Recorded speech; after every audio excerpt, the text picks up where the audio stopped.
여러분 반갑습니다. 오늘 휴일을 반납하고 이 자리에 오신 여러분들 격려하고 또 감사의 말을 전합니다.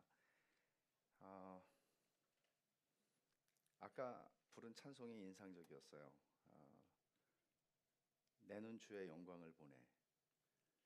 여러분들은 그 노래를 부를 때 어떤 그림을 그리고 계세요?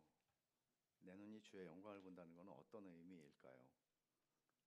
주님의 영광을 내가 보면 어떤 일이 일어날까요?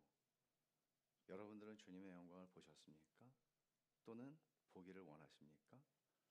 주님의 영광을 본다는 것은 저는 그 찬송을 부르면 어떤 구절이 생각이 나나 하면 출애굽기 33장에서 모세가 하나님에게 주의 영광을 내게 보이소서라고 기도를 해요. 그 상황은 모세가 이제 십계명을 이스라엘 백성들이 받고 나서 모세가 산에 올라가죠. 백성들이 하나님이 십계명을 직접 말씀을 하시는데 너무 두려웠습니다. 하나님이 직접 말씀하시는 걸 듣고 감당할 수가 없었습니다. 그래서 당신이 하나님한테 말을 듣고 와서 우리한테 전달해 달라고. 그래서 모세가 올라가죠. 십계명 돌판을 하나님이 써주십니다. 근데 그 사이에 어떤 일이 일어나나 하면 금송아지를 섬기죠.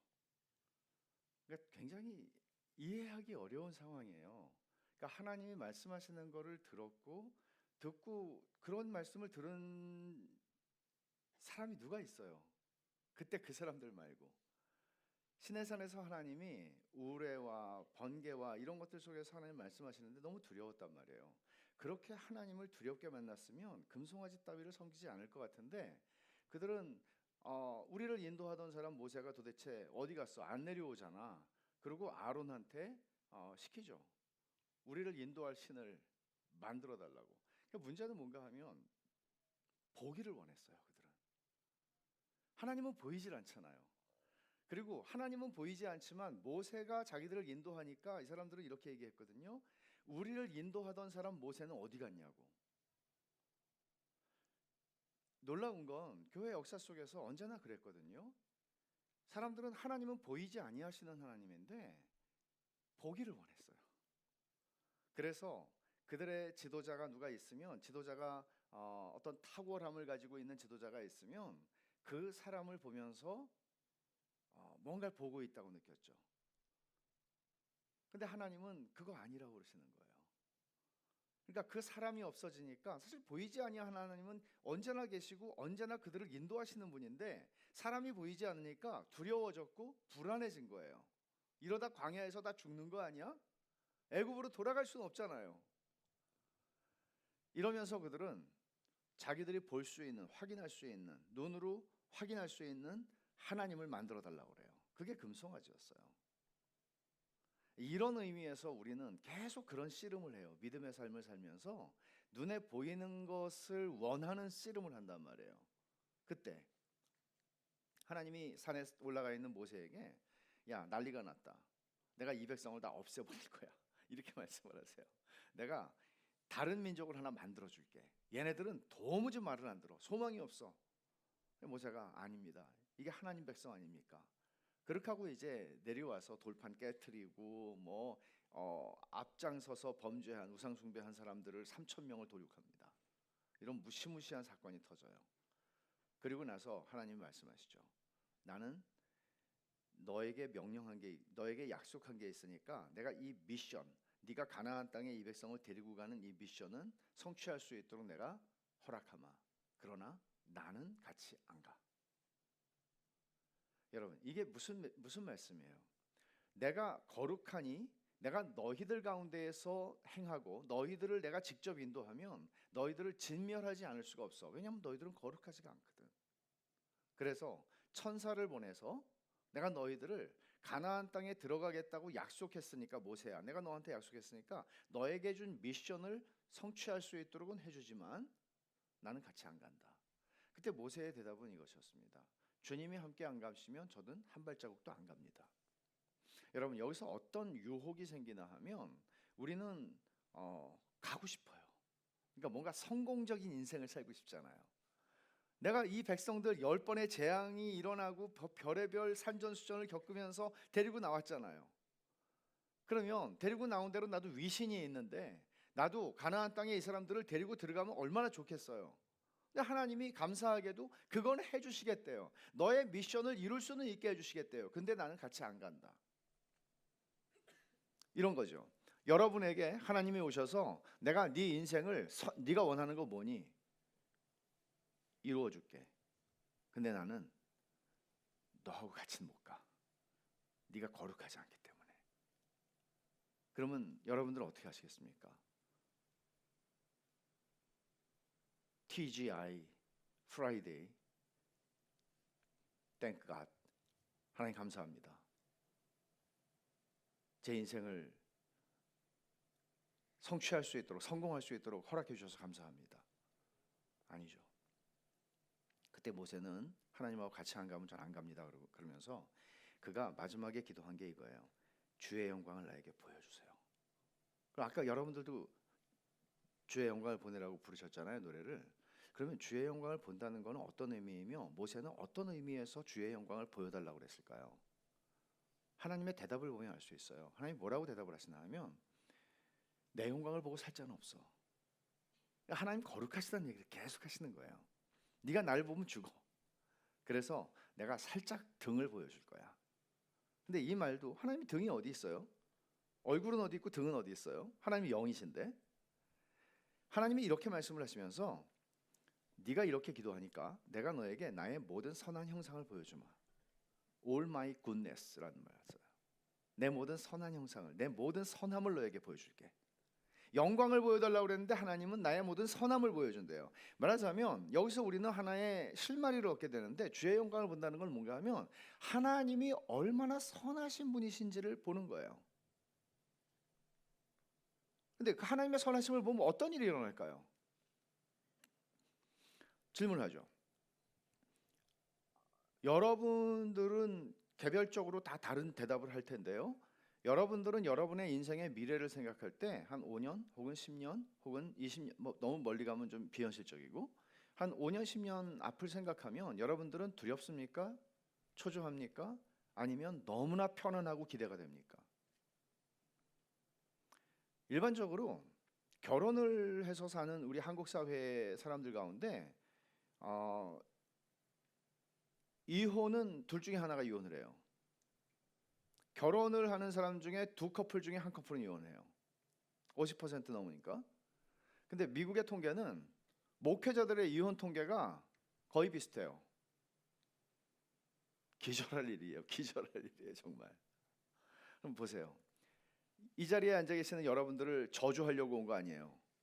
근데 여러분들이 차라리 나는 결혼 안 해. 이렇게 그리스도인은 비혼주의자일 수는 없어요. 내가 이것도 얘기를 한 시간 하고 싶은데 사실은 해야 되는 얘기 있으니까 비혼주의일 수는 없어요. 하나님이 60살이 돼가지고도 만나서 결혼하게 할 수 있어요. 비혼은 아니에요. 근데 결혼을 하는데 두 커플 중에 한 커플은 이혼을 할 가능성이 많아요. 통계라는 건 무서운 거거든요. 그럼 여러분 자신은 나는 그럴 일이 없어 라고 생각하겠어요?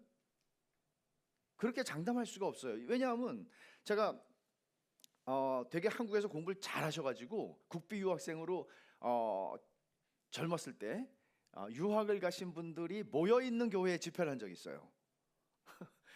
지금 다 연로하셨죠. 근데 다 잘 나가신 분들이에요. 근데 제가 거기는 평균 연령이 교회가 한 60세 정도 70 되는 교회인데 여쭤봤어요. 여러분들은 20대 30대 때 꿈꾸던 인생을 사셨습니까? 안 그렇죠. 안 그렇죠. 꿈꾸던 인생이 그렇게 풀리는 사람은 없어요. 그리스도인들도 마찬가지예요. 그리스도인들의 삶은 언제나 평안하고 경제적인 궁핍함을 경험하지 않고 실직을 경험하지 않고 연봉이 계속 올라가며 그리스도인들의 삶은 그렇게 하나님이 그런 걸 약속하신 것은 아니에요. 그렇다면 이런 일 저런 일들 드라마에서 보거나 소설에서 읽을 만한 일들이 내 삶에서는 일어나지 않는다고 보장할 수는 없어요.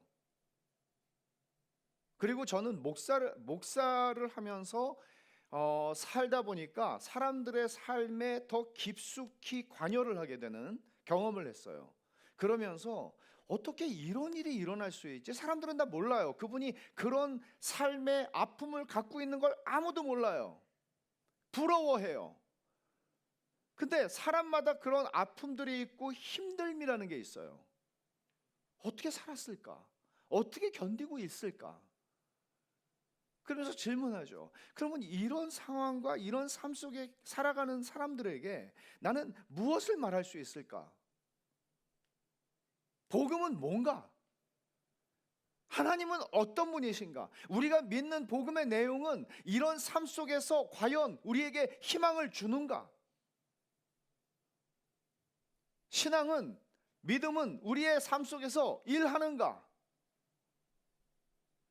우리를 다르게 생각하게 하고 절망해야 하고 낙심해야 하고 스스로 생명을 끊어버릴 것 같은 그 다른 답이 보이지 않는 삶의 자리에서 나를 기쁘게 할 수 있는가?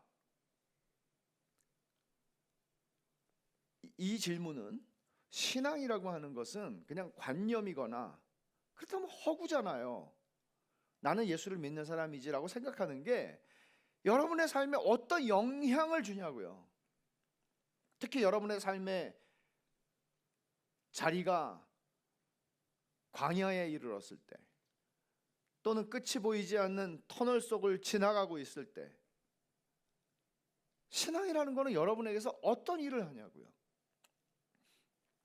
이게 제가 오늘 여러분들하고 두 차례에 걸쳐서 나눌 말씀의 주제예요. 질문이죠, 사실은.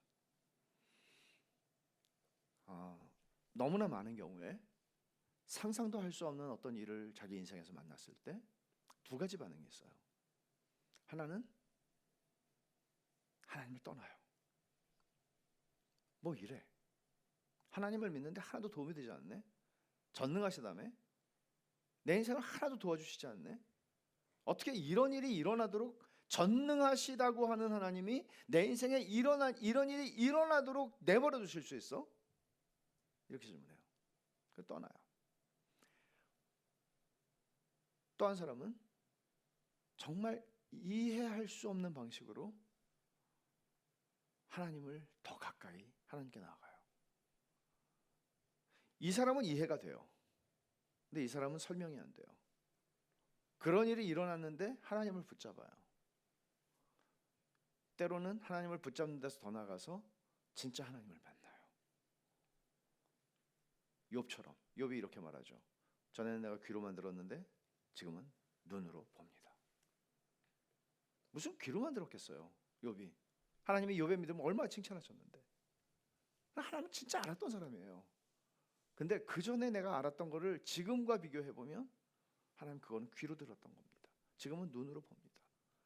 주의 영광을 본다는 것은, 저는 모세의 생애를 쭉 공부를 해보면 모세가 그 하나님의 영광을 보게 되는, 하나님의 선한 형상을, 선하심을 깊이 경험하게 되는 그 일이 출애굽하고 3개월째에 일어났어요. 3개월 지나서 그 무렵에 일어났어요. 시내산에서. 그리고 이제 40년이라고 하는 세월을 광야에서 보내다가 가나안 땅에 그 자신은 들어가지 못하고 죽게 되죠, 느보산에서. 근데 모세가 살아가는 그 40년 동안의 삶은 모세는 예측하지 못했죠. 그때까지만 해도 별의별 일이 다 일어나잖아요. 생각해 보세요. 모세는 교회에 교인이 많아서 참 좋았겠다. 좋긴 뭐가 좋아요. 60만 명이 장정이면 200만 명은 됐을 거 아니에요. 근데 번듯한 예배당이 없어요. 그리고 계속 이동을 해야 돼요. 이동도 계획대로 할 수가 없어요. 하나님의 구름 기둥이 뜨면 가고 가라앉으면 앉고, 내가 계획해서 내가 경영하고 내가 할 수 있는 게 없어요. 근데 백성들은 걸핏하면 모세를 붙잡고 늘어져요. 불평도 하루 이틀이지. 40년 동안 그 자식이 그 아버지처럼 똑같이 해요. 40년 동안. 그러니까 모세가, 이 늙은 모세가 40년 동안 얼마나 불행했을까, 이런 생각하죠. 행복했겠어요? 심지어 돌을 들어 치려고도 했어요. 얼마나 배신감을 느끼겠어요. 나는 뭐 나 좋아서 하는 일이야? 하나님이 시켜서 내가 하는 일인데 왜 이렇게 날 들들 볶아? 하나님한테 좀 하지. 하나님한테 못하죠. 사람들이 모세한테 하지. 그럼 모세가 어떻게 사표를 쓰지 않고 40년을 은퇴를 하나님 데려가실 때까지 했을까? 주의 영광을 받기 때문에. 이게 제가 여러분하고 조금 아까 했던 그 얘기예요. 내 눈 주의 영광을 보내라고 했을 때 그건 되게 중요한 일이에요. 여러분들이 몇 년 동안 교회를 나왔다 그거 아니고, 여러분들이 모태신앙이다 그것도 아니에요. 여러분들이 여러분의 인생에 앞으로 펼쳐지게 될 삶이 어떤 삶이 될지는 아무도 몰라요. 욥이 말한 것처럼 내가 가는 길 난 모르겠어. 어디로 가게 될지 모르겠어요. 안 보여요. 답이 없어요. 근데 욥은 이렇게 말하잖아요. 내가 가는 길을 그가 아시나니. 하나님은 아시죠. 근데 내가 하나님의 선하심을 알아요. 봤어요. 그 봤다는 얘기는 이런 거예요. 마치 목격한 증인이 중요하잖아요. 어떤 교통사고든지 또는 어떤 형사사건이든지 증인은 중요하잖아요. 눈으로 본 거예요. 물론 거기에 해석도 들어가고 주관적인 뭐 이게 들어갈 수 있지만 눈으로 본 거예요. 너무 중요한 거죠. 나 스스로가 부인할 수가 없어요. 난 봤으니까. 하나님의 선하심을, 그 영광을. 주의 영광을 본다는 것은 우리의 인생에서 무슨 일이 일어나든지 견디게 하고 견딜 뿐만 아니라 그 속에서 기뻐하게 하는 힘이에요.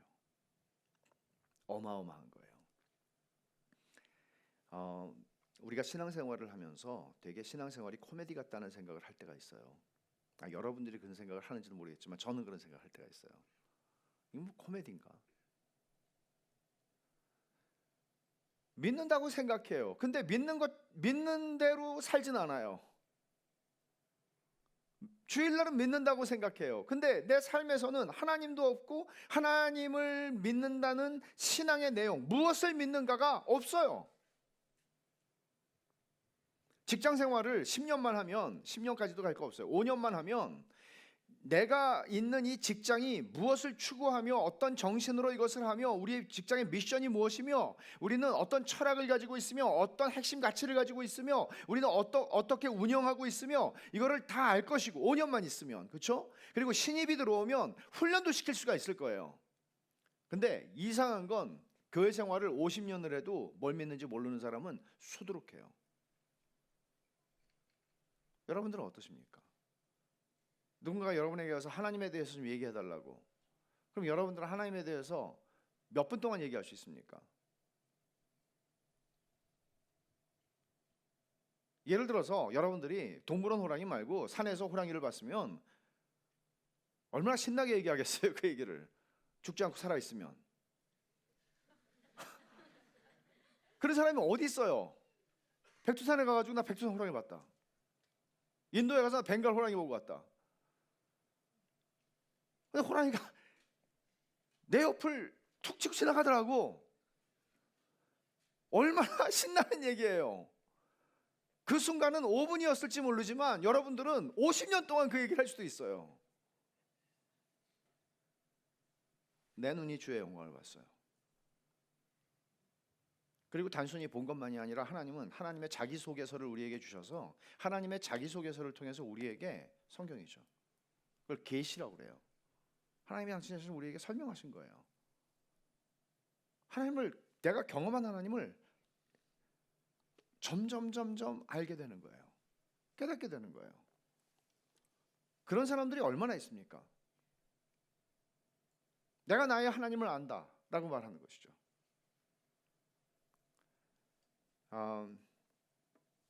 하나님이 전능하사 천지를 창조하신 이 사도신경은 그렇게 시작하죠. 하나님이 전능하시다는 걸 우리 의심하지 않아요. 일반적으로 교인들은. 근데 하나님의 선하심은 의심스러워요. 왜 그럴까요? 내 삶이 그렇게 괜찮지 않기 때문에 그래요. 전능하신 하나님이 내 삶을 도와주시는 느낌이 안 들어요. 전능하신 하나님이 내가 사는 삶에서 너무나 많은 실패들을 경험하게 하세요. 좌절을 경험하게 하세요. 우리 엄마도 우리 아빠도 내가 그러기를 원치 않을 텐데 하나님은 전능하시다며 그 전능하신 능력에 아주 조금이라도 사용하시면 내가 됐을 텐데 지금 시험을 지금 몇 년째 보고 있어요. 가능하죠. 그럼 하나님의 전능하심을 의심하진 않아요. 일반적으로 교회 다니는 사람들은 하나님 전능하신데. 그래서 우리는 어떤 원치 않는 일이 우리 인생에서 일어나면 이렇게 반응하죠. 하나님이 왜 나한테 이렇게 하시느냐고. 그거는 언제나 그런 질문을 하는 거는 고난의 시간이에요. 예를 들어서 여러분들이 너무나 좋은 일을 경험하고 있어요. 꿈이야 생시야.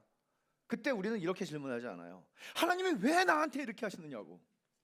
나는 천벌을 받아야 마땅한데 왜 나한테 잘해주시느냐고 질문하지 않아요. 고난이 올 때 우린 질문해요. 그래서 고난은 우리를 신학자가 되게 만들어요. 신학이라는 건 하나님을 아는 지식이고 하나님에 대한 질문을 하기 시작해요. 질문이 없는 사람도 질문을 해요. 하나님이 왜 나한테 이러시는지 모르겠다고. 그게 신학이에요.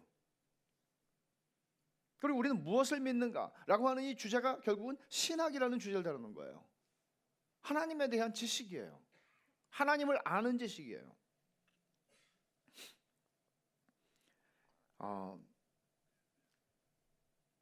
큰일 난 게 지금 25분 동안 서론을 해가지고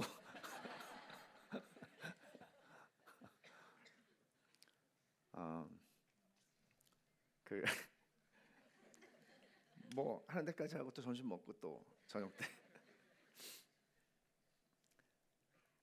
기독교에 이게 교회를 오래 다녔는데도 왜 그렇게 기독교에 대한 그리고 하나님에 대한 오해가 많을까? 난 모태신앙으로 태어나서 제 경우에요. 모태신앙으로 태어나서 중학교 때 은혜를 받고 나 목사가 돼야지. 그렇게 하고 신학교 가고 목사가 됐고 그런데도 오해가 풀어지질 않았어요. 20대 후반에 인도네시아에 갔는데 선교사로 아기 하나 데리고 100일까지도 못 기다렸어요. 빨리 가서 복음을 전해야지. 지금도 죽고 있는데 사람들은. 그래서 100일 잔치를 80일째 하고 데리고 갔어요. 83일인가 됐을 때. 근데 내 앞에 펼쳐지는 삶은 내가 생각했던 삶이 아니었어요. 이틀이 멀다 하고 부부싸움을 하고 너무 힘드니까 애들을 거기서 또 애 하나 우리는 사역을 해야지 그러고 애를 안 낳으려고 그랬는데 하나님께서 또 선물로 주셔가지고 우리 얼마나 예쁜 딸이 또 딸을 지금 낳으려고 지금 내일 모레 기다리고 있는데 그런 은혜가 우리에게 주어지고 있음에도 우리는 내가 왜 여기 와서 이 개고생을 하고 있지? 하나님을 섬기는 게 도대체 뭐야? 그리고 꿈을 꿨는데 김형익 선교사 이혼하고 귀국하다 이렇게 우리 교단 신문에 이렇게 난 그걸 봤어요. 헤드라인을. 맨날 싸우니까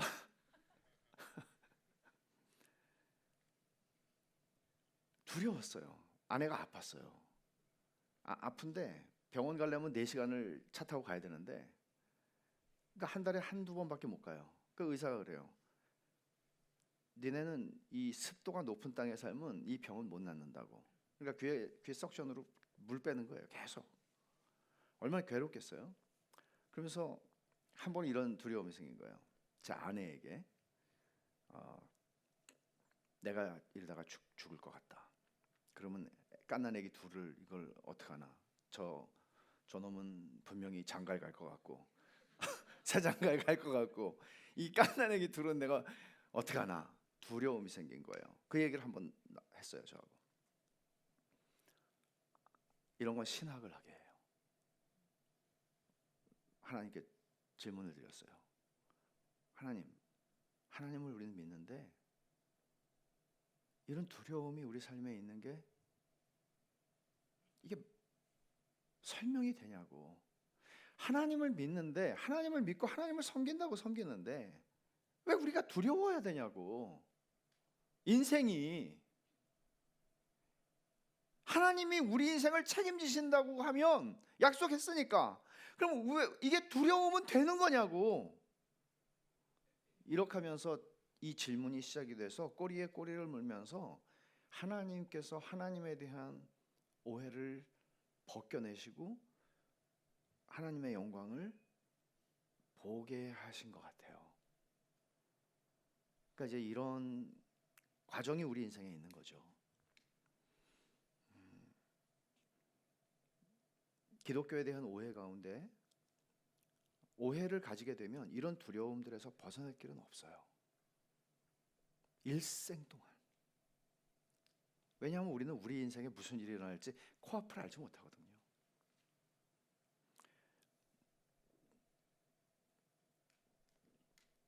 헨리 스쿠갈이라고 하는 청교도 목사가 있는데 이분이 28살인가 9살 때 죽었어요. 근데 27살에 책을 썼어요. 책을 쓰려고 한 게 아니고 친구에게, 믿지 않는 친구에게 기독교는 이런 거야. 네가 좀 오해하고 있어. 글을 쓴 건데 그 책이에요. 우리말로 번역도 됐는데 인간의 영혼 안에 있는 하나님의 생명이라고 하는 책이에요. 근데 이 책에서 27살의 헨리 스쿠갈은 이런 얘기를 해요. 영국에 자기가 목회하고 있는 교인들을 보니까 이런 사람들이 너무 많은 거예요. 하나님을, 그러니까 사랑하지 않는 남편과 아내 사이에서 하나님이 이혼하지 말라고 그랬기 때문에 살기는 사는데 하나도 사랑하지 않는, 그냥 한 지붕 아래 사는, 이렇게 하나님을 믿는 사람이 너무나 많다는 거예요. 그러니까 하나님을 떠나자니 지옥 갈 것 같고, 근데 하나님이 좋지도 않아. 하나님을 사랑하지도 않지만 하나님이 막 좋지 않아요. 그냥 하나님을 떠나면 안 될 것 같아. 뭔가 두려워, 찝찝해. 그래서 그냥 교회를 다니는 거예요. 근데 이거는 기독교가 아니라고. 그런 사람들을 네가 보고 이게 기독교구나라고 생각한다면 그건 오해야. 그 사람들조차 기독교가 뭔지 모르는 거야. 많은 사람들은 기독교를 의무 목록이라고 이해를 하잖아요. 이거 해야 돼, 저거 해야 돼, 이거 하지 말아야 돼, 저거 하지 말아야 돼, 뭐 너무 많잖아요. 근데 여러분, 기독교가 단지 의무 목록이에요? 이걸 하면 기독교인이 되고 이걸 안 하면 기독교인이 돼요? 천만의 말씀이죠. 헨리 스쿠갈이 말하고 싶었던 거는 기독교는 이거야. 인간의 영혼 안에 하나님의 생명이 들어와 있는 거야. 이게 기독교야.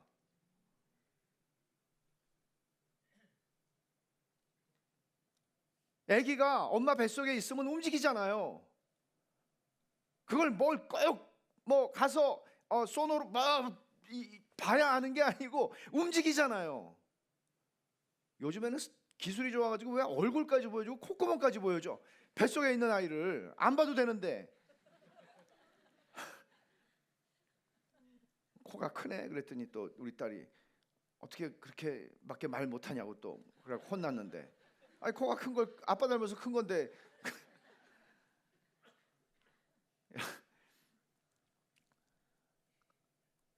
기독교는 살아있는 거예요. 하나님의 생명이 내 영혼 안에 있는 거예요. 속일 수가 없어요. 이거는 믿음과 확신의 문제인데 우리는 믿음으로 구원받지 확신으로 구원받지 않아요. 내가 확신인 거예요. 내가 믿는다는 걸 내가 안다. 이게 확신이에요. 근데 어떤 사람들에게는 확신이 없기도 해요. 그러나 여러분 생각해 보세요. 확신을 가진다는 건 얼마나 우리의 삶을 다르게 만드는가. 여러분이 알지 못하는 길을 처음 갈 때 이 길이 맞나? 요즘같이 내비게이션 없을 때 옛날에 이 길이 맞나? 그 사람이 얘기해 준 대로 담배가게 돌아가지고 금은방을 돌아서 가긴 가고 이 길이 맞나? 낭떠러지 같은 길 나오는 것 같고. 확신이 없으면 불안해요. 근데 확신이 있으면 얼마나 쉬워요. 그 길을 똑같은 길을 가는데. 확신은 굉장히 중요한 선물이에요. 그리스도인들에게. 그 확신은 하나님의 영광을 보는 것과 관계가 있어요.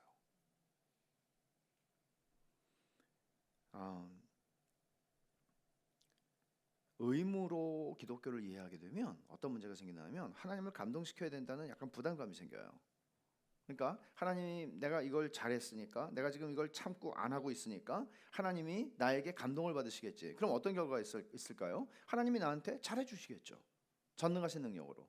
우리는 언제나 이런 인과율 속에서 신앙생활을 하기가 굉장히 쉬워요. 근데 인과율로 설명이 안 되는 게 하나님의 은혜예요. 왜냐하면 하나님의 은혜는 정의상 내가 하나님의 천벌을 받아야 마땅한 존재인데, 천벌을 주지 않고 천벌을 예수님에게 주시고, 그 천벌을 예수님에게 주시고 나에게는 근거도 없고 원인도 없고 자격도 없는데 나에게는 하나님의 무한한 사랑과 은혜를 베푸시는 거예요. 그게 은혜예요. 설명이 안 되는 거예요. 그러니까 우리는 나에게 어떤 좋은 일이 있을 때 이렇게 물어볼 수 있는 거죠. 하나님 어떻게 나한테 이러실 수가 있냐고. 사실은 마땅한 거예요. 자격이 있어서가 아니니까. 하나님을 감동시켜야 된다는 이런 생각 속에는 인과율이 지배하는 거예요. 인과율이 지배하는데, 인과율은 다른 말로 하면 율법주의예요. 그러니까 내가 12조를 했어요. 이번 달에 좀 필이 와가지고. 그랬더니 왠지 하나님이 엄청나게 축복하실 것 같은 상서로운 예감이 떠나질 않아요. 지난달에는 너무 생활이 힘들어가지고 11조를 약간 타협했어요. 그랬더니 괜히 운전하고 가다가 사고가 날 것 같고 괜히 불안하고 두려워요. 기독교 신앙은 이렇지 않아요. 기독교 신앙은 이런 방식으로 말하자면 이게 가지는 문제가 뭔지 아세요? 모든 원인이 나에게 있어요. 내 하기 나름이에요. 내가 하나님한테 잘하면 하나님 나한테 잘해. 내가 하나님한테 못하면 하나님 나한테 못해. 더블로.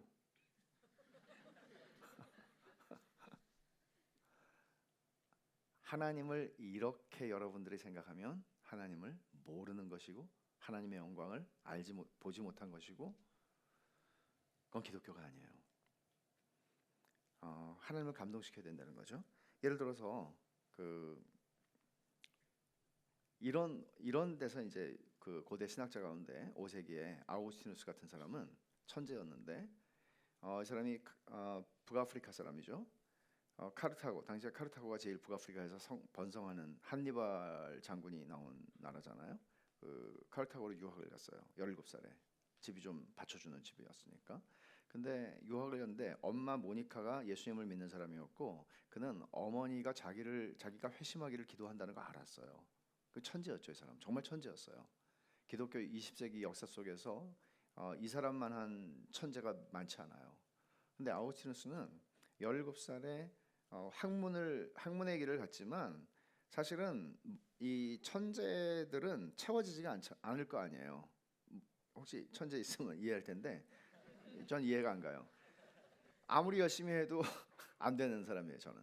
근데 남아도니까 뭐 플라톤의 영향을 받은 마니교라고 하는 신비주의 종교에 심취하기도 하고, 또 시간과 에너지가 남아 돌아가지고 17살짜리 머리 피도 안 마른 게 한 여자를 데리고 살면서 아기를 낳고, 하여간 이 사람은 지적 유희와 육체적 쾌락과 모든 것들을 다 할 수 있는 사람이었어요. 그리고 살만했죠. 재밌었죠. 근데 어머니 모니카가 기도를 하고 있는 거 알기 때문에 항상 마음에는 부담이 있었을 거예요. 내가 하나님께로 돌아가야 하는가. 근데 하나님께로 돌아가야 한다는 생각만 하면 그는 굉장히 어지러웠어요. 왜냐하면 이런 즐거움과 이런 재미들을 다 버려야 된다고 생각했거든요. 그래서 자기는 하나님께로 돌아갈 수 없다고 늘 생각했어요. 그러다가 어느 날 하나님께서 그가 30살쯤 됐을 때 하나님이 그를 잡으셨죠. 이 사람이 찾은 게 아니에요. 하나님이 잡으셨어요. 그리고 이제 회심을 하게 되죠. 그리고 나서 그 당시에 유행하던 식으로 이제 자기 자서전 비슷한 걸 썼어요. 고백록이에요. 근데 고백록에서 이런 말 하거든요. 제가 잠깐 인용할게요.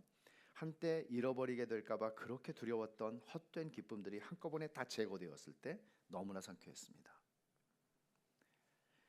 제게서 그것들을 몰아내신 당신은 진정 최상의 기쁨입니다. 아우구스티누스는 기독교는 하나님은 최상의 기쁨이라고 경험했어요. 알았어요. 내가 잃어버리게 될까봐 두려웠던 그 소소한 즐거움과 기쁨과 이 세상의 재미들이 하나도 생각나지 않을 만큼 하나님은 최상의 기쁨입니다. 여러분들은 어떠세요? 사실 이건 굉장히 중요한 얘기거든요. 왜냐하면 하나님을 이렇게 고백할 수 없으면 하나님을 섬기면 섬길수록 되게 불행해요. 그리고 해야 되는 게 너무 힘들어요. 이스라엘의 초대 왕이었던 사울도 비슷한 느낌을 우리에게 주는데 그거 가지고 있었던 오해죠. 블레셋하고 전투가 벌어졌는데 전투력을 비교해 보면 블레셋에 미칠 수가 없었어요. 그래서 사울은 두려웠죠. 그래서 군인들에게 금식을 하라고 명합니다. 생각해 보세요. 월드컵에 경기를 나가는 축구 선수들한테 굶겨 가지고 내보내요. 야, 우리는 브라질하고는 게임이 안 돼. 그러니까 금식하고 나가자. 말이 안 되는 얘기죠. 근데 사울은 금식을 명해요. 그러면 자, 금식이라고 하는 이 극단적 종교적 행위는 둘 중에 하나죠. 사울은 왜 금식을 명했을까? 믿음이 대단해서. 둘째, 믿음이 없어서.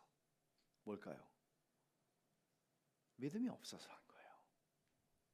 여러분, 이 다윗이 골리앗하고 싸우러 나가면서 잠깐만, 금식하고 올게. 그렇게 하지 않죠. 왜 그럴까요?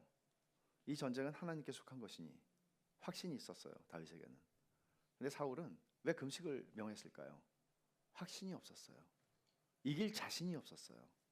그래서 극단적 종교적 행위를 통해서 하나님에게서 승리에 대한 보장을 획득하고 싶었던 거예요. 이런 식의 금식 얼마든지 할 수 있어요. 자식 이기는 부모 없대는데 내가 굶어서 죽으려고 그러면 하나님이 이거 들어주지 않겠나? 이런 금식이 있을 수 있어요. 이건 믿음이 없어서 하는 금식이에요. 우리의 신앙생활은 이런 수준에 머무르기가 쉬운데 이것은 다 어떤 문제인가 하면 하나님을 모르기 때문에 또는 하나님을 오해하고 있기 때문에. 그러니까 하나님을 전혀 모른다고 그러면 좀 그렇고, 교회를 오래 다닌 사람들 가운데서도 하나님의 영광을 본다, 그리고 하나님의 영광을 보았고 하나님의 자기소개서를 통해서 하나님을 배우고 있다, 이게 안 되면 우리는 다 그냥 일반적으로 교회 안에 앉아 있다 할지라도 일반적으로 사람들이 생각하는 오해 속에 우리도 하나님을 오해하게 되는 것이죠. 그렇게 되면 우리 삶에서는 인간의 영혼 안에 있는 하나님의 생명을 알 수가 없어요. 느낄 수도 없고 알 수도 없어요. 있는지 없는지도 몰라요. 있으면 좋겠죠. 그러나 어떻게 우리 인생을 거기다 맡길 수 있겠어요? 그렇게 살 수는 없죠. 그럼 여러분, 이런 문제들을 제가 굉장히 큰 이야기를 좀 시작하려고 하는데, 큰 이야기에서 좁혀서 여러분의 인생의 이야기로 들어오려고 하는데, 첫 번째 질문은 이겁니다. 성경은 이렇게 시작해요. 태초에 하나님이 천지를 창조하시니라. 그러면 저의 질문은 이겁니다. 하나님이 천지를 창조하신 목적이 뭡니까? 이 질문은 중요한데, 왜냐하면 하나님이 천지를 창조하신 목적을 알아야 천지 창조의 그 꽃이라고 할 수 있는 인간으로 내가 살아가는데 내 삶의 의미와 목적도 하나님의 크신 천지 창조 목적 아래서 제대로 발견할 수 있고 이해할 수 있기 때문에 그래요. 초등학교 3학년 때 제 아들이 저에게 이렇게 물었어요. 하나님이 왜 창조하셨냐고. 어려운 질문이죠. 질문한 동기는 이거예요. 학교 가기 싫고, 공부하기 싫고, 숙제하기 싫고, 매일 놀고 싶은데 왜 학교 가야 하는 의미를 모르는 거예요. 구구단을 왜 외워야 하는지를 모르겠는 거예요. 왜 필이 그걸 못 해가지고 학년 못 올라갈 뻔했는데 이걸 왜 자기가 풀어야 되는지를 설명을 해달. 하나님이 왜 창조하셨는지, 그러니까 왜 살아야 되는지를, 중요한 얘기죠. 근데 이렇게 생각을 한 거예요. 자기 나름으로는 하나님이 심심해서 창조했을 것 같다. 그럼 우리는 하나님의 기쁨 조죠.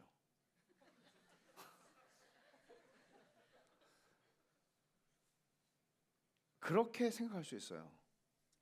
오해죠. 그럼 하나님이 천지를 창조하신 목적이 뭐냐? 그 대답을 하기 위해서 우리는 또 하나의 질문을 던져야 하는데, 하나님이 천지를 창조하시기 전에 무엇을 하셨습니까? 태초에 천지를 창조하셨는데 그 전에 이야기 있나요, 성경에? 창세기에는 없지만 있어요. 그러면 하나님이 무엇을 하셨을까요? 우리 아들의 대답은 초등학교 3학년 때 심심하셨다. 아무것도 없으니까. 그러면 우리는 이런 질문을 해야 돼요. 심심하지 않았다. 그 얘기를 성경 어떻게 하나 하면 하나님 몇 분이신가? 하나님 몇 분이실까요? 몇 분이세요? 모르세요? 설마? 1 아니면 3. 그렇죠? 삼위일체. 이렇게 말할 수 있어요. 역사적으로 이런 삼위일체 신앙 고백은 굉장히 중요한 우리 기독교 이단이 아닌 이단, 예를 들면 여호와의 증인은 삼위일체 안 믿어요. 예수님이 피조물이라고 그래요. 그러니까 예수님 하나님이시죠. 성령님도 하나님이시죠. 성부 하나님도 하나님이시죠. 그런데 성부 하나님이 성자 하나님은 아니시죠. 하나님이 세상을 이처럼 사랑하사 독생자를 주셨으니라고 얘기할 때 하나님이 세상을 이처럼 사랑하사 스스로를 주셨으니 이렇게 말하지 않아요. 독생자를 주셨어요. 그리고 예수님께서는 내가 떠나가는 것이 너에게 유익이라 내가 떠나가면 너에게 보혜사 성령을 내가 구하여 줄 것이다 이렇게 말씀하시죠. 그럼 내가 옷 갈아입고 다시 내려올게 그렇게 말씀하시는 거 아니에요. 예수님은 또 다른 보혜사라고 그러셨어요. 예수님도 보혜사예요. 또 다른 보혜사를 성령님을 보내주시겠다고. 그리고 아버지와 아들과 성령의 이름으로 세례를 주고 라고 주님 승천하실 때 명령하시죠. 그러면 하나님은 삼위로 계신다는 거 우리가 알아요. 그죠? 성부와 성자와 성령으로 계신다는 거 알아요. 근데 이 삼위라고 하는 이 표현은 위라는 거는 벼슬 위자를 쓴단 말이에요. 근데 벼슬 위자라고 하는 거는 보좌가 세 개가 있고 이런 얘기가 아니에요. 하나님은 육이 아니니까 영이시니까요. 그러면 성부가 성자가 아니시고 성자가 성령이 아니시고 성령이 성부가 아니시라면 곧 신학적 진술은 이렇습니다.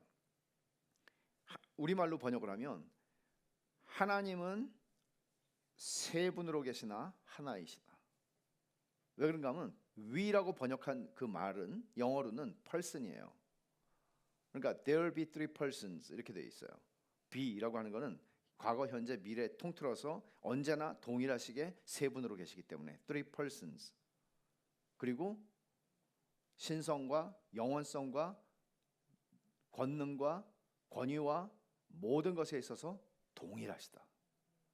말하자면 우리는 이렇게 생각하죠. 성부 하나님이 더 높으시고 성자 하나님이 더 낮으시고 그렇지 않아요. 성자 하나님은 동등하시나 빌립보 2장에서 말한 것처럼 스스로 종의 형체를 가져 죽기까지 복종하심으로써 구속을 이루시기 위해서 이 땅에 오신 거예요. 성부와 성자와 성령은 동일하신 하나님이세요. 그러면 우리는 적어도 이 정도는 동의할 수 있죠. 하나님은 세 분으로 계신다. 근데 세 분이라는 얘기는 삼신론이라는 얘기가 아니에요. 삼신론은 치고 받고 싸우고 난리가 아니에요. 동일하세요. 완전히 하나세요. 할모니라고 하는 말이 있죠. 할모니. 뭐 음악에서도 할모니가 있을 수 있고 다 있죠. 할모니. 이 할모니의 원전은 뭔가 하면 하나님이세요. 완전한 화음, 완전한 조화, 아름다움이죠. 그 자체가. 왜 이야기를 하는가 하면 하나님은 심심하지 않으셨다. 신학자들은 이렇게 표현합니다. 하나님은 영원전부터 공동체로 존재하셨다. 그렇기 때문에 하나님의 형상으로 하나님이 세상을 창조하실 때 남자와 여자로 창조하셨어요. 사람을 공동체로 창조하신 거예요. 생육하고 번성하라고 하시는 거예요. 그리고 예수님께서 십자가에서 죽으시면서 그 피값으로 교회를 세우세요. 한 사람 한 사람 예수 믿다 살다 죽으라는 게 아니고 공동체를 창조하세요. 새롭게 창조하세요. 공동체를. 교회는 우리의 신앙의 본질이에요. 공동체는. 우리는 혼자 있는 거, 고립되는 거, 고독한 거, 외로운 거, 소외되는 거, 이건 다 죄와 관련돼서 우리에게 찾아온 정서이고 상태예요. 근데 보세요. 마귀가 요즘에 하는 게 뭐예요? 요즘에만 하는 게 아니고 옛날부터 그랬지만 사람들을 점점 고독하게 만들고 혼밥, 혼술, 술은 다 혼자예요. 다 혼자예요. 그게 정상적인 삶처럼 생각하게 만들어요. 성령은 우리를 하나 되게 하세요. 공동체예요. 하나님은 공동체로 존재하셨어요. 공동체로 존재하시면서 하나님이 뭘 하셨을까요? 요한복음 17장을 보시면 예수님이 십자가를 지시기 직전에 기도하신 내용이 길게 나오는데 마태, 마가, 누가복음에는 안 나오는 얘기죠. 1절을 보면 요한복음 17장 1절, 예수께서 이 말씀을 하시고 눈을 들어 하늘을 우러러 이르시되 아버지여 때가 이르렀사오니 아들을 영화롭게 하사 아들로 아버지를 영화롭게 하게 하옵소서. 자, 예수님이 기도를 하세요. 예수님이 누구에게 기도하세요? 성부 하나님께 기도하세요.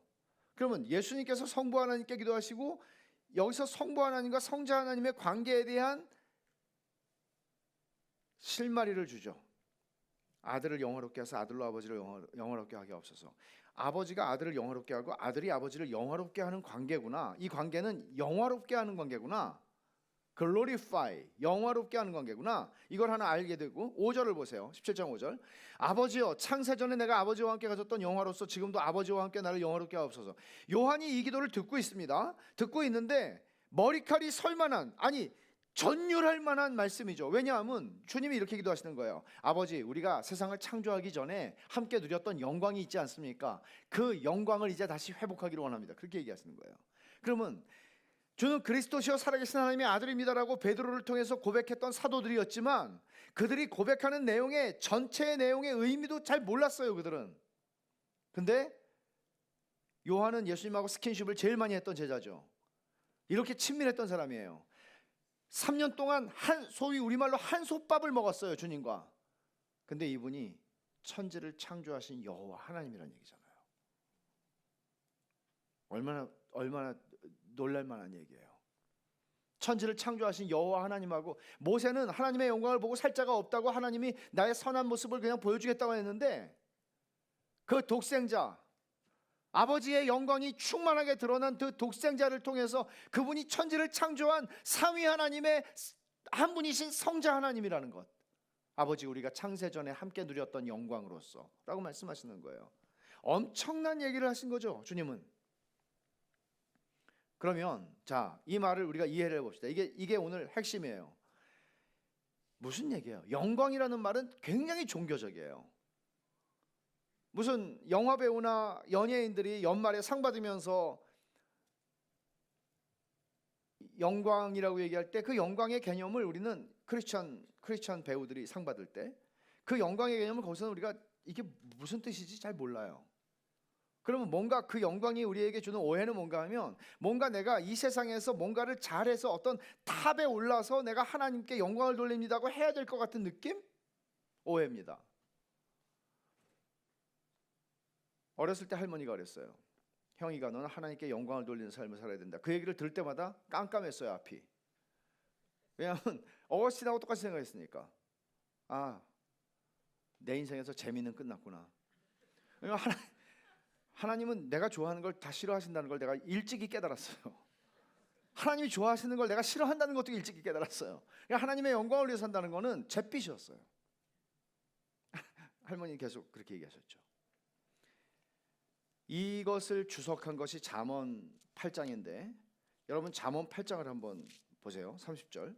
잠언 8장은 지혜가 주어가 돼서 인격화되어서 말을 합니다. 지혜가. 근데 그 지혜는 신학자들이 말할 때 지혜는 바로 예수 그리스도, 성자이신 예수 그리스도가 가르친다 이렇게 얘기해요. 근데 내가, 그러니까 지혜가 말하는 거예요. 그리고 성자 하나님이 말하는 거예요. 예수님이에요. 30절. 내가 그 곁에 있어서, 내가 누구예요? 예수님이에요. 그 곁에 있어서, 그가 누굴까요? 창조자가 되어 날마다 그의 기뻐하시는 바가 되었으며 항상 그 앞에서 즐거워하였으며 사람이 거처할 땅에서 즐거워하며 인자들을 기뻐하느니라. 내가 그 곁에 있어서, 창조 때 얘기를 하는 거예요. 지금 창조 때에 내가 그 곁에 있어서, 예수님이 성부 하나님 곁에 있어서, 그럼 성부 하나님과 성자 하나님 사이에 어떤 관계라고 얘기를 하는 거예요? 30절에 날마다 성부 하나님의 기뻐하시는 대상이 됐어요, 성자 하나님은. 그리고 성자 하나님은 항상 뭐라고 그랬어요? 그 앞에서 성부 하나님을 즐거워했다고. 그러면 이 말은 아버지가 내가 아버지를 영광스럽게 하였다라는 말의 주석이에요. 설명이에요. 즐거워하고 기뻐하는 관계라는 거예요. 여러분, 한 인격을 기뻐한다는 거는 어떤 의미인지 제가 예를 들어 설명해 드릴게요. 우리 아이들이 되게 어렸을 때, 저도 선교단체 대표를 하고 있었는데 아주 바빴어요. 한 달에 설교 30번 했어요. 전국으로 댕기면서. 그때 정말 잘 나갈 때가 있었지, 한때. 근데 너무너무 바쁘니까 아이들하고 시간을 보낼 수가 없어요. 근데 그날 사무실에 딱 나갔는데 아무 약속도 없고 일정이 없어요. 그러니까 바로 집으로 갔어요. 그런 날 별로 없으니까. 그리고 뭐 챙겨가지고 애들 학교 앞 정문 앞에 차를 딱 대고 있다가 나오기가 무섭게 애들을 데리고 용인 에버랜드를 갔어요. 오늘 문 닫을 때까지 놀자. 내일 시험이래요. 그래서 It's okay. 아빠가 선생님한테 편지를 써줄 테니까 너희는 아무것도 염려하지 말고 오직 감사함으로 11시까지 문 닫을 때까지 놀고 나왔어요. 마지막으로 나왔어요. 그리고 집에 오니까 12시. 너무 피곤하죠. 자려고 그러는데 열린 문 바깥에서 애들이 둘이 오누이가 얘기를 하는데 오빠, 아빠 너무 좋지? 깼어요. 야, 우리 아빠 같은 아빠가 어딨냐? 친구들 얘기 들어봐. 우리 아빠 같은 아빠 없어. 둘이서 계속 얘기해. 기분이 너무 좋더라고요. 내 평생에 이렇게 일생에 한 번 있었던 일이긴 하지만 그 후로도 그 전으로도 없었어요. 근데 너무 영광스러웠어요. 한 인격을 그냥 기뻐하는 거예요. 인격을 즐거워하는 거예요. 우리가 하나님을 즐거워한다는 것은 하나님을 영화롭게 하는 거예요. 이거를 그 400년쯤 전에 영국의 신학자들, 목사들이 한 100여 명이 모여가지고 한 4, 5년 동안에 만든 문서가 있는데 웨스트민스터 신앙고백, 뭐 소유리문답, 대유리문답 이런 게 있어요. 근데 거기에 보면 이런 말이 있어요. 인간의 최고의 목적은 무엇인가? 제가 이렇게 확 건너뛰는 거거든요. 시간 좀 맞추려고. 아쉽지만 할 건 다 해보고 해야 되니까. 인간의 최고의 목적이 무엇인가? 인간의 최고의 목적이 뭐예요? 인간의 최고의 목적 한번 읽어보세요. 하나님을 영화롭게 하고 그분을 영원토록 즐거워하는 것이다. 영어로도 써놨어요. 왜냐하면 오해가 너무 많기 때문에 그래요. 인간의 최고의 목적은 뭔가 하면 glorify God. 여기 요한복음 17장에 주님 하신 말씀이에요. 근데 그 다음에 뭐라고 그랬나 하면 to enjoy him forever. 하나님을 즐거워하는 거라고. 하나님을 enjoy하는 거라고. 근데 enjoy한다는 개념으로 하나님을 생각해 본 적이 별로 없거든요, 사실. 하나님을 기쁘시게 해야 돼. 그 소리를 저는 할머니한테 너무 많이 들었어요. 하나님을 기쁘시게 해야 돼. 그거는 please 한다는 거잖아요. 근데 please 한다는 것과 enjoy 한다는 거는 좀 느낌이 달라요. 하나님을 기쁘시게 하려면 나는 죽었다. 이런 생각을 많이 했단 말이에요. 근데 하나님을 enjoy 한다는 거는 뭐죠? 너무 신나는 일이죠. 춤을 enjoy 하는 분들 피곤한데 춤을 왜 춰? 그 사람들은 춤을 이해하는 사람들이 아니죠. 출수록 에너지가 나와요. 물론 제 얘기는 아니에요. 그럴 수 있으리라는 거죠. enjoy 한다는 거는 피곤함을 물러가게 하는 일이에요. 그러니까 그러니까 인간의 최고의 목적은, 그리스도인의 최고의 목적은 인간을, 하나님이 하나님의 형상으로 인간을 창조하신 그 목적이 뭔가 하면 하나님을 영화롭게 하는 거예요. 여기까지만 말했으면 우리는 오해하기 십상이죠. 왜냐하면 우리가 가진 오해, 아이고 하나님을 영화롭게 하려면 난 이것도 하지 말아야 되고 저것도 해야 되고 뭐 이런 얘기들이 많죠. 근데 하나님을 영화롭게 하는 이 말의 의미를 C.S. 루이스는 기가 막히게, C.S. 루이스, 존 파이퍼 같은 사람들은 이렇게 이거를 고쳐서 말했어요. 인간의 최고의 목적은 하나님을 영화롭게 하는데 어떻게 영화롭게 하는가 하면 하나님을 영원토록 즐거워함으로써. 그러니까 하나님을 영화롭게 하는 거 여기 있고 하나님을 즐거워하는 거 여기 있고 두 개가 아니고 하나님을 영화롭게 하려면 하나님을 즐거워해야 돼요. 이게 잠언 8장에서 설명한 내용이에요.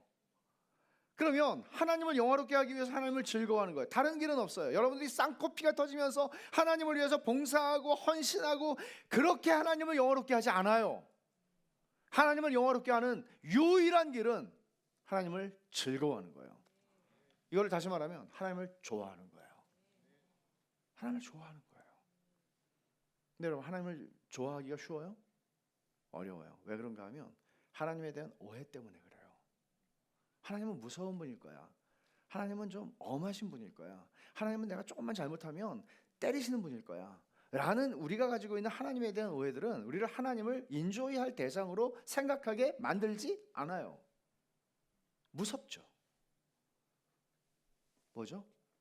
하나님을 모르는 것이거나 오해하는 것이거나 하나님의 영광을 보지 못한 것이죠.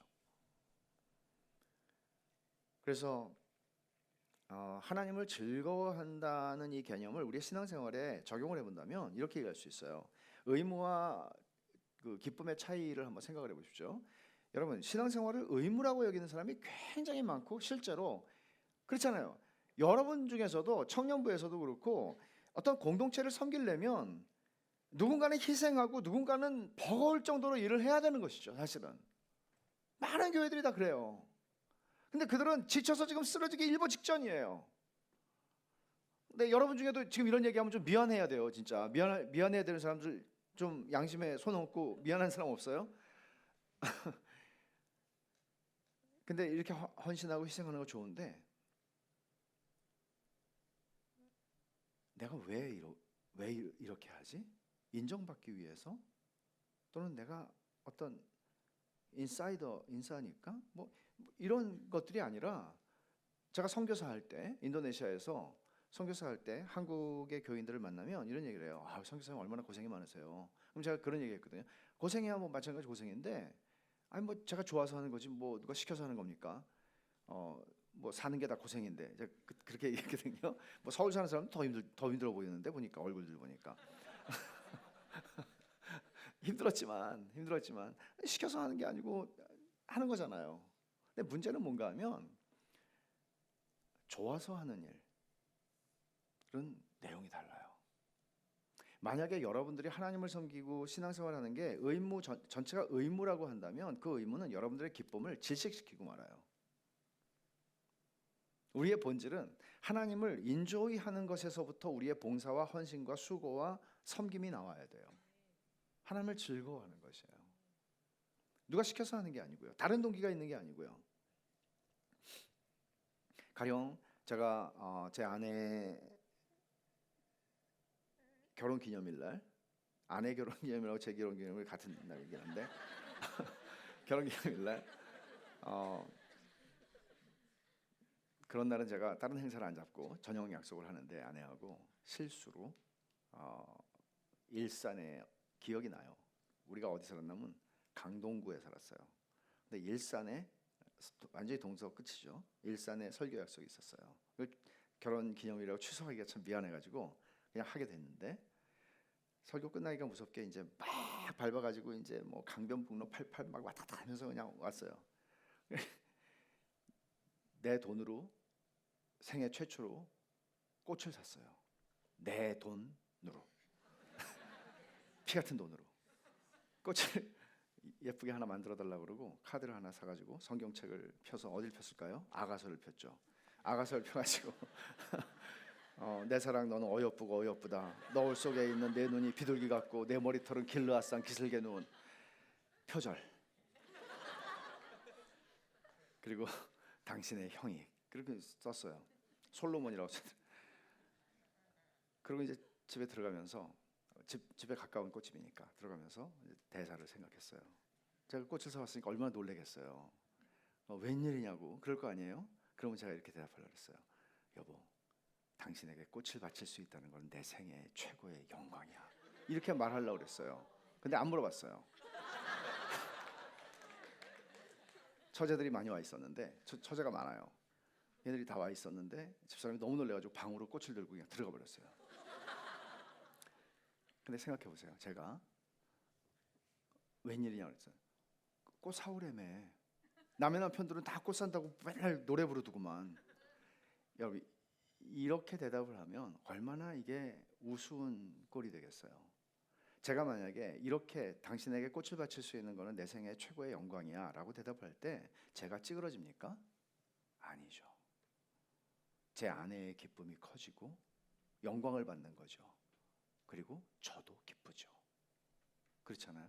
우리가 하나님을 섬기는 것도 마찬가지예요. 야, 너 어떻게 이렇게 그냥 너 자신을 돌보지 않고 이렇게 헌신적으로 봉사하고 너는 어떻게 이렇게 열심히 하나님 말씀을 매일 내가 너한테 편지하는 거를 매일 이렇게 읽고 너는 너무너무 어떻게 그렇게 할 수 있어? 그러니까 하래매요. 이게 아니고 주님 이게 너무 좋아요. 사실 신앙은 이게 겉으로 나타나는 모습은 다 비슷할 수 있지만 굉장히 달라요. 이렇게 우리는 한 걸음 한 걸음 가야 돼요, 사실은. 근데 너무나 많은 사람들이 이 신앙의 본질을 떠나서 그냥 익숙해진 그리고 잘못된 궤도 위에서 신앙생활을 이어가요. 심각한 문제죠. 저는 여러분들 오늘 이 말씀을 들으면서 자신의 신앙을 돌아보고 내가 정말 하나님의 영광을 알아? 내가 정말 하나님을 기뻐하는 게 뭔지 알아? 경험했나? 나는 분명히 그걸 아는데 나는 지금 거기서 완전히 궤도 이탈해서 지금 살아가고 있는 거 아니야? 이런 질문들을 여러분 스스로 할 수 있으면 좋겠습니다. 존 파이퍼는 이렇게 표현을 하죠. 아까 우리가 얘기했던 우리 인간의 최고의 목적을 이렇게 표현을 했어요. 우리가 하나님 안에서 최고로 만족을 얻을 때, 누릴 때 하나님은 우리 안에서 최고로 영광을 받으신다. 굉장히 그 존 파이퍼의 많은 책이 있지만 그분의 사상을 가장 잘 요약한 말이 이 말이에요. 하나님은 가장 영광을 받으신다, 우리 안에서. 언제? 우리가 하나님 안에서 가장 만족할 때. 이 말을 이렇게 이해를 하면 되겠어요. 여러분들이 오늘 3.1절 휴일에 올까 말까 막판까지 고민을 하다가 에이, 신청도 하고 그랬으니까 그냥 믿져야 믿지면 미치는 거고 뭐 그러고서 이제 왔어요. 왔는데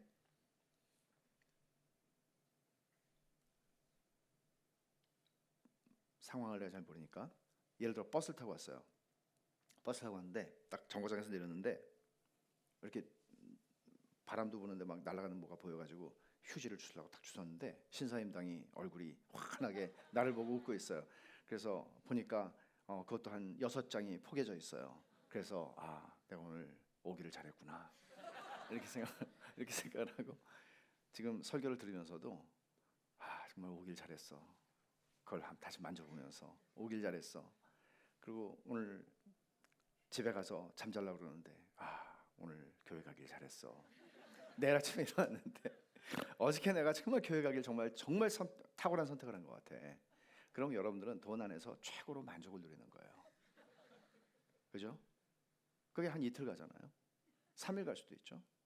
그럼 돈이 인격이라면 돈은 여러분 안에서 최고로 영광을 받죠. 넌 내가 그렇게 좋으니? 하나님 안에서 우리가 만족을 한다는 것은 그런 거예요. 하나님, 내 삶의 환경과 내 삶의 여러 가지 여건들은 정말 쉽지가 않아요. 근데 하나님 때문에 살아요. 아까 우리가 부른 노래처럼 주님만이 나의 삶의 이유. 주님 때문에 살아요.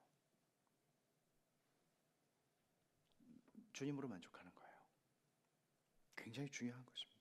그리고 여러분들은 그 실패처럼 보이는 그 상황 속에서도 여러분 하나님을 가장 영원롭게 하고 있는 거예요. 자, 오늘 여러분 어떤 말씀을 읽었는지 기억은 하고 계세요? 이제 본문을 시작을 하려고 그러는데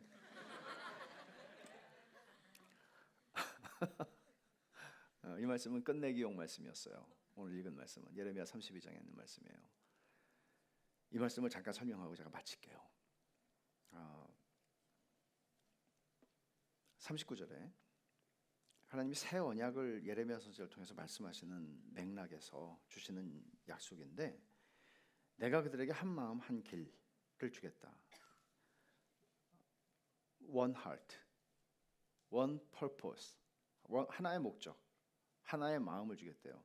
여러분, 세상에는 같은 민족이라고 같은 나라라고 같은 조직이라고 해서 한 마음과 한 길을 한 목적을 가지는 거 쉽지 않아요. 마음이 하나가 되는 건 쉽지 않아요. 불가능해요. 다 먹은 마음이 다르기 때문에 뭐 정당도 그렇고 다 그래요. 마찬가지예요. 근데 하나님이 하나님의 백성들에게 내가 한 마음과 한 길을 주겠다고 하나의 목적을 주겠다고 말씀하세요. 근데 그게 뭔가 하면 자기들과 자기 후손의 복을 위해 항상 나를 경외하게 하고 그러니까 하나님을 경외하는 한 마음이 되게 하겠다고 말씀하세요. 이 교회에 대한 약속이거든요. 하나님을 경외하는 데서 한 마음이 되고 하나의 목적. 하나님 경외하는 거 말고 무슨 목적이 있어? 하나님을 즐거워하는 것 같은 얘기예요. 하나님을 예배하는 거. 그래서 New Living Translation이라고 하는 영어 성경 그 의역한 성경인데 이 성경에서는 이렇게 말했어요. 나를 경외하게 하고라는 말을 to worship me forever. 하나님을 영원토록 예배하게 하는 마음. 이 마음으로 하나가 되게 하겠다 그랬어요.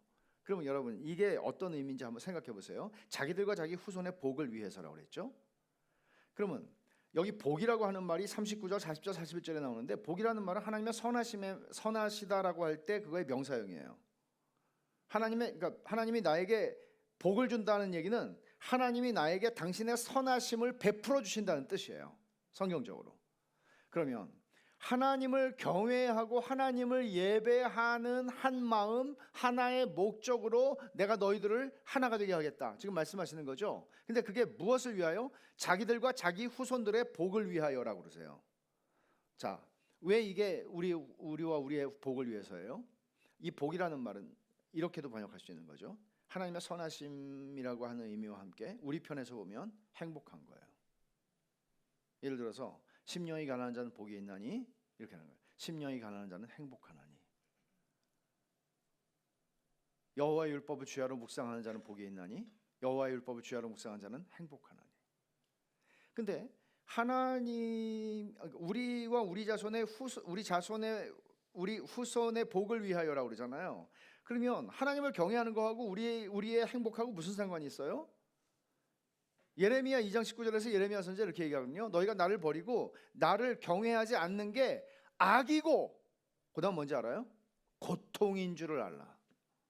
하나님을 경외하지 않는 게 고통스러운 일이에요. 사실은 인간에게는. 왜? 인간은 하나님의 형상으로 지음을 받았을 뿐만 아니라 하나님의 형상으로 지음 받았을 때 인간의 목적은, 다시 말하면 인간이라고 하는 존재의 용도, 기능을 하나님은 하나님을 즐거워할 때 인간은 최고로 행복하도록 만드셨어요.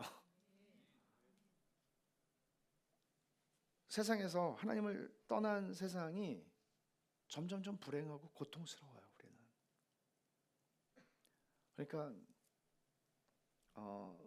미국 그 윤리학자가 쓴 책에 지난주인가 지지난주에 봤는데 그런 얘기 있더라고요. 요즘에 미국의 젊은이들은 훨씬 더 과거 어느 세대보다도 영성에 대해서 더 필요가 있다 느낀다는 거예요. 영성에 대해서. 근데 그들은 교회를 싫어한다. 교회는 내 영성을 채워줄 수 있는 곳이라고 생각하지 않는다는 거예요. 얼마나 어려운 상황입니까? 근데 본질적으로 인간이 왜 영성에 대해서 우리는 점점 떠날 영성을 마약을 먹고 베레짓을 다 하는데 사실 그거는 하나님을 향한 갈망 때문에 그래요. 어떤 걸 해도 안 채워지거든요. 안 행복하거든요. 그러니까 안 해본 짓들을 다 해보는 거예요. 안 채워지죠. 고통스러워요. 근데 너희와 너희 자손의 후손의 복을 위해서 항상 나를 경외하도록 내가 한 마음을 주겠다고, 이게 약속이에요. 그 다음 절 보세요. 40절, 내가 그들에게 복을 주기 위해 그들을 떠나지 아니하리라는 영원한 언약을 그들에게 세우고 나를 경외함을 그들의 마음에 두어 나를 떠나지 않게 하고. 여기서도 약간 반복인데 영원한 언약을 하나님이 말씀하세요. 근데 영원한 언약의 내용은 뭔가 하면 내가 그들을 떠나지 않겠다는 거예요. 내가 그들을 떠나지 않겠다. 이 말을 아까 얘기하는 New Living Translation은 어떻게 번역을 했나 하면 이렇게 번역을 했어요. I will never stop doing good. 내가 그들을 위해서 선을 베풀어 주는 일을 결코 그치지 않을 거라는 영원한 언약이에요. I will never stop doing good. 선을 베푸는 걸 내가 절대로 그치는 일이 없을 거야. 선을 베풀고 계속해서 선을 베풀어 줄 거야. 그렇게 해서 어떻게 하라고? 나를 경외함을 그들의 마음에 두어 나를 떠나지 않게 할 때까지. 여러분들이 하나님을 찾은 건 아니에요. 하나님이 여러분을 찾아오셨어요. 아우구스티누스는 하나님을 떠나고 싶었지만 하나님이 그를 추적하셨어요. 어떻게? 선을 베풀고 또 선을 베풀고 또 선을 베풀고. 우리는 배은망덕하고 우리는 얼음장같이 차가운 마음으로 반응했지만 하나님은 계속 선을 베푸심으로써 우리 마음이 감동하여 하나님을 예배하지 않을 수 없게 될 때까지 우리에게 선을 베푸세요. 그리고 그 다음에는 더더욱 선을 베푸시죠. 이게 하나님의 본질이니까, 하나님의 선하심이.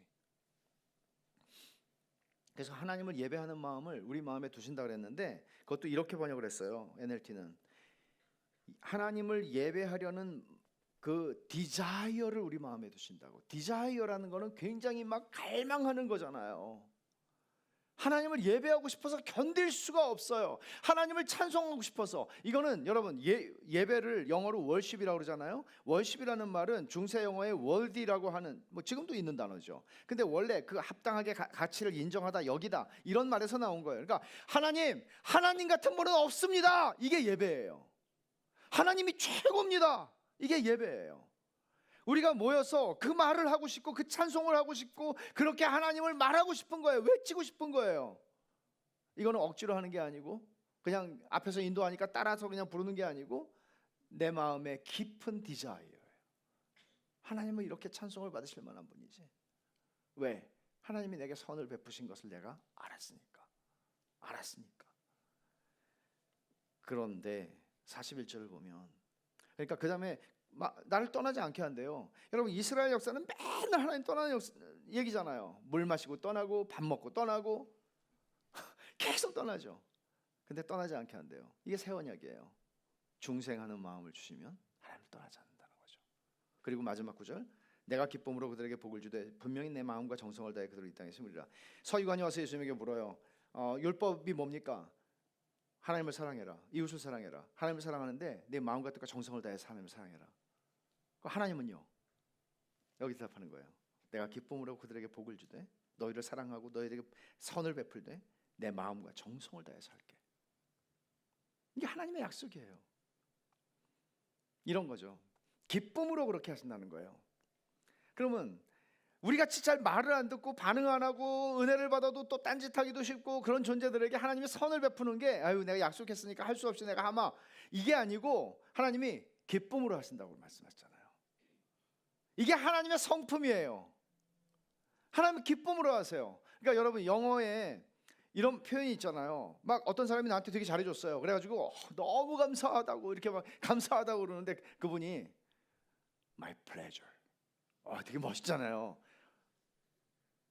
기뻐서 한 거예요. 도와줄 수 있어서 기뻤어요. 하나님은 우리에게 그렇게 말씀하세요. 아유, 이 왼수야, 이제 알았냐? 내 기쁨이야. 너희가 내 기쁨이고 내가 너희에게 선을 베푸는 건 지치지 않아. 하나님 그렇게 말씀하세요. 이런 하나님을 다니엘 풀러라고 하는 신학자는 뭐라고 얘기하냐면, 하나님의 사명선언문이 하나님의 책상 머리 앞에 있는데, 예를 들어서 하나님이 아침에 일찍 일어나셔가지고 안 주무시지만 의인화해서 표현하는 거예요. 내가 살아생전에 태어날 때부터 지금까지, 태어나기 전부터 그렇지만 내가 아침에 아무리 일찍 일어나도 나보다 먼저 일어나셔서 하나님은 사명선언문을 먼저 읽으신다는 거예요. 나의 사명은, 그리고 밑줄을 쭉 긋고 네 이름을 쓰래요. 아무개를 섬기는 것이다. 여러분, 말이 돼요? 내가 하나님을 섬기는 게 내 사명이지 어떻게 하나님이 나의 사명은 형이기를 섬기는 것이다 이렇게 쓰신다는 거예요. 다니엘 풀러가 그렇게 표현을 해요, 신학자가. 그러면 하나님은 내가 일어나기도 전에 나의 하루를 계획하시고 내가 만날 사람, 내가 할 일, 내가 해야 할, 내가 직면해야 할 상황, 이 모든 것들을 아시고 이 모든 것들을 선이 되게 하시고 당신의 선하심을 나에게 베풀어 주시기를 계획하시고 섭리하신단 말이에요. 어마어마한 얘기죠. 하나님의 손을 떠나서 일어나는 일은 이 세상에, 우리 인생에 아무것도 없어요. 그것이 내 인생에서 나를 죽을 것 같이 만든 힘든 일이었을지라도 하나님의 손을 떠나서 일어나는 일은 하나도 없어요. 그리고 하나님은 나에게 선을 베풀어 주세요. 다양한 방식으로. 그렇다면 여러분, 우리는 얼마나 안심이 되는 인생을 살아갈 수 있는 존재입니까? 그것을 다윗은 알았습니다. 그래서 시편 23편, 우리가 너무나 잘 아는 말씀이죠. 그 마지막 절에 그는 이렇게 고백을 합니다.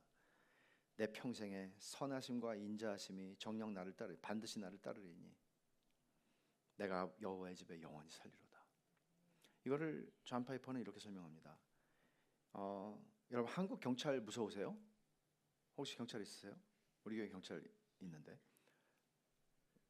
경찰 안 무서워요. 한국 경찰은 착해요. 미국 경찰은 무서워요. 안 착한 것 같아요. 미국 경찰은. 길을 가다가 불을 켜고 사이렌이 울리면 심장이 얼어붙어요. 도망갈 수도 없어요. 도망가면 또 헬기 뜨고. 도망갈 생각을 못해요. 텔레비에서 그런 거 자꾸 보여주니까. 근데 존 파이퍼 이렇게 얘기하죠. 하나님께서 파란불, 빨간불, 쌍불을 켜시고 선하심과 인자하심을 켜시고 사이렌을 울리며 우리의 인생을 추격하신다. 주의 선하심과 인자하심이 정녕 나를 따르리니 반드시 나를 따르리니 따른다는 이 표현은 그냥 팔로우 한다는 말이 아닙니다. 이 히브리 말의 뜻은 추격한다는 뜻입니다. 그러면 다윗은 이렇게 얘기한 거예요. 하나님, 내가 하나님의 손을 떠나서 도망가려고 했던 때도 있지만 범죄했잖아요.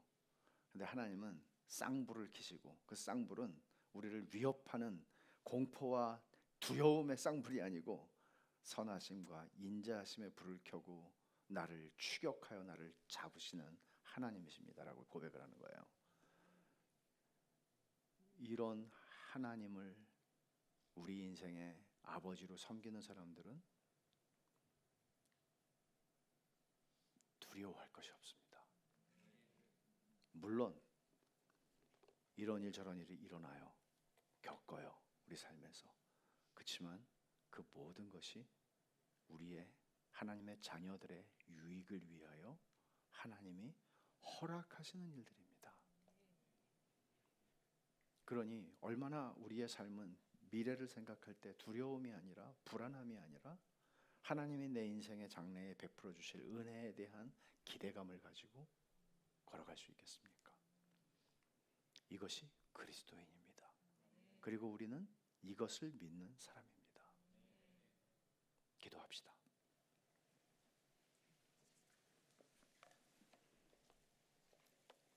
제가 기도 제목을 하나만 여러분에게 드리고 내려가려고 생각합니다. 아까 우리가 불렀던 노래 내 눈 주의 영광을 보네. 여러분 진짜 여러분들이 주님의 영광을 그렇게 보게 되면 세상은 우리의 인생의 장래를 생각하는 바라보는 눈은 바뀌죠. 그리고 여러분이 인생에서 무슨 일을 만나도 여러분은 주의 영광을 목격했기 때문에 그 선하심을 알기 때문에 잠깐 흔들리기는 해요. 그렇지만 그 길을 걸어갑니다. 놀랍게 걸어갑니다. 이런 면에서 하나님의 선하심과 인자하심이 우리를 추격하시는 그 하나님의 선하심을 그치지 않고 우리에게 베풀어 주시겠다는 I will never stop doing good for you. 너희들을 위해서 나의 선함을 그치지 않고 베풀어 줄 거야. 이건 영원한 약속이야. 여러분, 믿음이라는 것은 하나님의 약속을 붙잡는 손입니다. 이 시간에 우리가 이 믿음을 가지고 하나님의 약속을 붙잡읍시다. 내가 하나님의 선하심을 그 영광을 보기를 원합니다. 모세처럼 우리도 기도합시다. 그리고 주님, 내가 주님의 영광을 보기 원합니다. 확실하게 보기를 원합니다. 그리고 내 평생에 그 영광을 따라 살아가기를 원합니다. 이렇게 하나님 앞에 구하십시다. 같이 기도하겠습니다.